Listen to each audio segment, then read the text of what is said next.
Olá, eu sou a Cristina, este é o Relivrando e hoje eu quero conversar sobre mangás.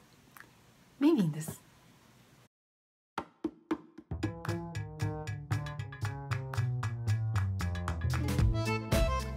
Eu queria partilhar com vocês a minha experiência lendo mangá.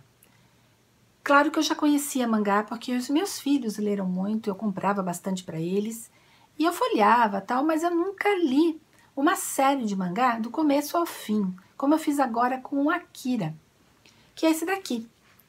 O Akira tem 6 volumes, esse aqui é o primeiro, e depois esses daqui são os outros 5.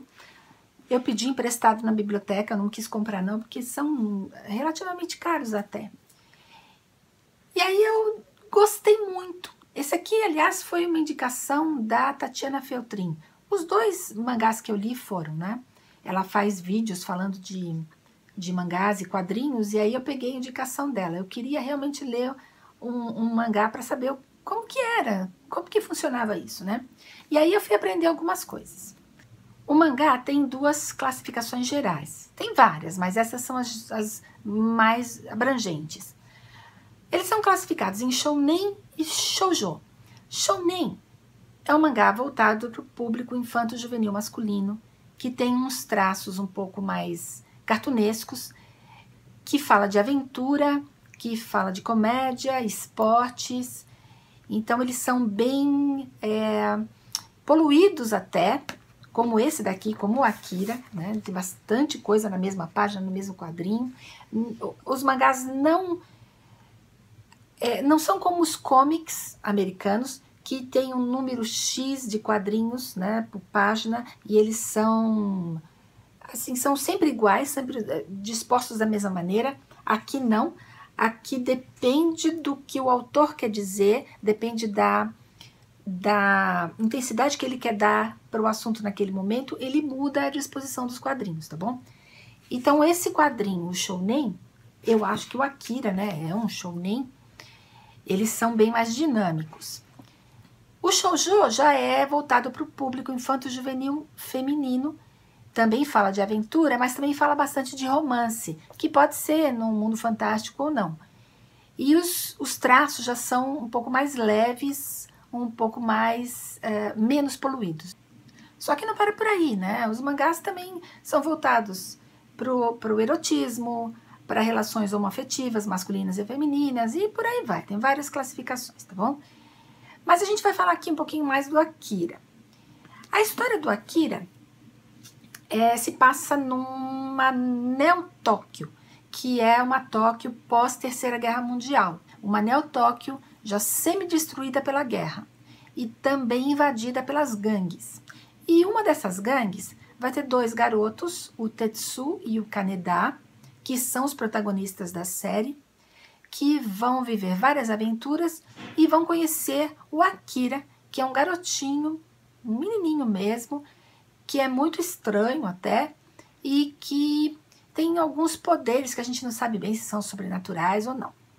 E a história, então, é em volta desses 3 personagens. Tem vários outros personagens, a história é muito dinâmica, acontece muita coisa em cada página, então não dá para pular a página, por exemplo. Só lá no meio desses volumes todos aqui, tem uma hora que tem muita ação, tem muita luta, várias e várias páginas de luta. Aí eu me aborreci um pouquinho, mas obviamente porque talvez eu não seja o público desses quadrinhos. O Akira fez e faz sucesso até hoje, né? E ele acabou virando um anime. Anime é a pronúncia abreviada em japonês de animation, que é um filme de animação, que eu assisti, gente, e tem 2 horas, pasmem, tem 2 horas, e eu assisti e eu adorei, eu não vi o tempo passar. Aliás, se vocês forem assistir, eu sugiro assistir em japonês, com a dublagem em japonês. Aí, com a legenda do idioma que vocês quiserem. Mas o som tem que ser em japonês. Porque o japonês, ele é escrito através de ideogramas. Os ideogramas não são só sons, cada um deles representa uma ideia. E no mangá, os ideogramas são acompanhados também de onomatopeias, que também não representam só sons, mas representam ideias. E a hora que eles levam isso para o anime, esses sons também representam ideias, também fazem parte da narrativa, assim como faz parte da narrativa do mangá. E assistindo esse anime, eu me lembrei bastante dos filmes do Akira Kurosawa. São antiguésimos, tá? São preto e branco, aliás. Que são Sete Samurais, Han. Eu adoro esses filmes. E o som do anime me lembrou bastante o som do filme. Então, por exemplo, tem um coronel, tanto no mangá, né, nos quadrinhos, quanto no desenho, que me soou muito parecido com os personagens do Kurosawa. Então ele tem uma voz rouca, bem imperativa, e ele fala assim, aos trancos. Então ele fala, Odo, Odedo, Odedo. É muito legal, é divertidíssimo. E eu aprendi, por exemplo, que não é Akira, é Akira. Não é Kaneda, é Kaneda, Tetsu. Então o som faz parte da diversão. Eu achei fantástico, né? E aí eu recomendo, então, vejam com a dublagem em japonês. É muito, muito, muito divertido. Para esse vídeo não ficar muito comprido, que aliás acho que vai ficar mesmo, né? Não tem jeito. Eu já queria falar logo desse outro aqui, que é o Vagabond. O Vagabond foi escrito pelo Takehiko Inoue. Esses nomes japoneses são complicados de falar, tá? Esse aqui é o volume 1. E aí, que é meu, né, eu comprei, e esses dois eu peguei na biblioteca, o 2 e o 3. Do mesmo jeito que o Akira, esse também vem assim, em caderninhos, periódicos e tal, e depois foi compilado nesses livros enormes aqui. E lindos, lindos. O traço desse mangá aqui é maravilhoso, tá bom? Maravilhoso. Aliás, o traço também é uma característica interessante do mangá. Os olhos dos personagens do mangá são sempre redondos e grandes. E os personagens são sempre, pelo menos os principais, eles são altos, esguios e geralmente muito bonitos. Esse aqui do Vagabond, que é o Takezo, é lindo, é um personagem lindo, ele tem um corpo maravilhoso, um rosto maravilhoso, é apaixonante. É uma história contada a partir do livro do Eiji Yoshikawa, outro nomezinho japonês, né? Que é o Musashi. E o Musashi é um personagem histórico japonês muito famoso. E o Takezo, né, é o Musashi jovem, que aos 21 anos ele renasce como Musashi. E aí esse livro conta toda a história dele, esse mangá, enquanto espadachim. É completamente diferente do Akira, é outra pegada, né? Então, esse aqui, ele é histórico, mas no mangá ele é bastante romanceado e bastante voltado e bastante centrado nas lutas. E essas lutas fazem com que o personagem evolua. Então, a cada luta que o personagem procura travar com alguém que é superior a ele tecnicamente, ele vai evoluindo também. E aí eu li esses 3 volumes, que são vários, eu nem sei dizer quantos mangás tem aqui dentro, né? Eu parei. Eu não concluí a história, porque como esse livro é baseado no Musashi, eu decidi que eu quero ler o original, eu quero ler o texto do, de novo, Eiji Yoshikawa. Mas tem um porém, porque pelo menos em português, o Musashi foi editado em 3 volumes, que dão mais ou menos umas 1.800 páginas. Então não dá para você sentar num sábado à tarde e falar com mangá, oba, eu vou ler.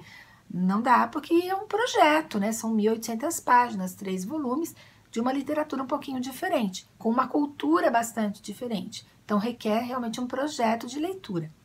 Que eu vou fazer isso, não sei quando, mas eu quero fazer, porque eu gosto bastante. Aliás, eu lendo esse livro aqui, eu lembrei muito de um livro que é de 1975, que chama Shogun, do James Clavell. Gente, ele saiu em 75 e eu li muito jovem. Eu não li em 75, obviamente, porque eu tinha 13 anos ali. Mas eu li antes dos 20 anos. Então, eu li e eu me lembro de algumas cenas daquele livro, o tamanho foi o impacto daquele livro em mim. Então, ele também não é fácil, porque ele tem 1000 páginas. Mas ele é contado pelo James Cleveland, né, que é ocidental, e ele vai contar sobre o período feudal japonês no século XVII, comecinho do século XVII, através de um navegador inglês que acaba ficando prisioneiro de um dos shoguns. E aí ele vai contar a história do Japão nessas 1000 páginas. Olha, eu não sei vocês, mas em algum momento vocês estão interessados na história do Japão feudal? Então, para tudo que vocês estão lendo e vão procurar Shogun e leiam. Leiam, porque é fantástico. Então, baseado nisso, nesse romance histórico, eu fiquei interessada em ler o Musashi. Por isso que eu parei o Vagabond. Não porque ele é ruim. Pelo contrário, ele é muito bom e é lindo. Então, assim, olha só os traços, ó. São muito bonitos. E eu quero ver se eu encontro aqui um Takezo para mostrar para vocês. Mas eu não sei se eu vou encontrar nesse primeiro volume. Ele ainda não está tão bonito no primeiro volume. Ele passa a ficar mais bonito nos outros volumes. Mas olha aqui, as aberturas do mangá são folhas coloridas. Então olha que bonito o rosto desse personagem. Bem exótico, né? Ah, e esse aqui, o Vagabond, ele já é lido da direita para a esquerda, tá bom? Ele já é lido como um mangá normal, então ele ainda não foi ocidentalizado, não. Então é isso, a minha experiência com esses 2 mangás foi incrível e que acabou rendendo, assim, um anime que eu adorei, né? Vocês viram que eu adorei. E um projeto de leitura para o futuro, que é o Musashi, essas 1800 páginas. Então, eu gostei, espero que vocês gostem também. Espero que vocês tenham gostado desse vídeo. Se gostaram, curtam, se inscrevam se não são inscritos. E boa semana para vocês. E desculpa se ficou muito grande, mas eu me empolguei. Boa semana para vocês.